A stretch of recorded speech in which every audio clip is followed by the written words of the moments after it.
नमस्कार. तर आपण आता दुसरा व्हिडिओ पाहूया. ओके, दुसरा क्वेश्चन डाऊट होतं विद्यार्थ्यांना. हां, क्वेश्चन काय विचारलं बघा.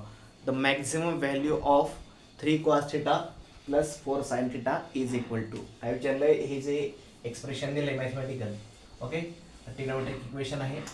ओके, तर याचं तुम्हाला काय करायचं आहे, याची मॅक्झिमम व्हॅल्यू काय येते हे फाइंड करायचं आहे. ओके, आणि एखाद्या फंक्शनची मॅक्झिमम व्हॅल्यू म्हणजे काय, ते रेंज. ओके, रेंजला काय असतं, लोअर आणि मिनिमम आणि मॅक्झिमम व्हॅल्यू असते. तुम्हाला मॅक्झिमम व्हॅल्यू विचारलं आहे म्हणजे हा क्वेश्चन कशावर डिपेंड आहे, तर रेंज ऑफ ट्रिग्नोमेट्रिक फंक्शन जे तुम्हाला शिकवलेलं आहे.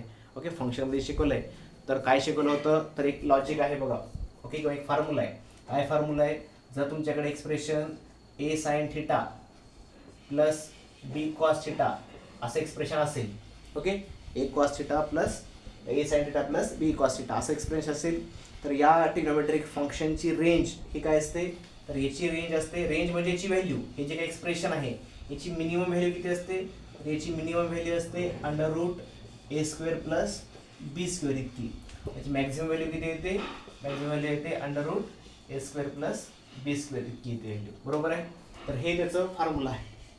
ओके, तुम्हाला दिलेला क्वेश्चन आहे ना, तर या बेसिसवरती दिसतो, म्हणजे याच्यासारखा सेम एक्झॅक्टली दिसतो.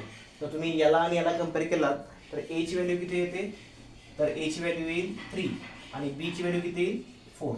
तर मग तुम्हाला याची मॅक्झिमम व्हॅल्यू विचारली. आता मॅक्झिमम म्हणजे कोणती असते, ही मिनिमम व्हॅल्यू असते आणि इकडची असते मॅक्झिमम व्हॅल्यू. म्हणजे तुम्हाला ही व्हॅल्यू विचारलेली आहे.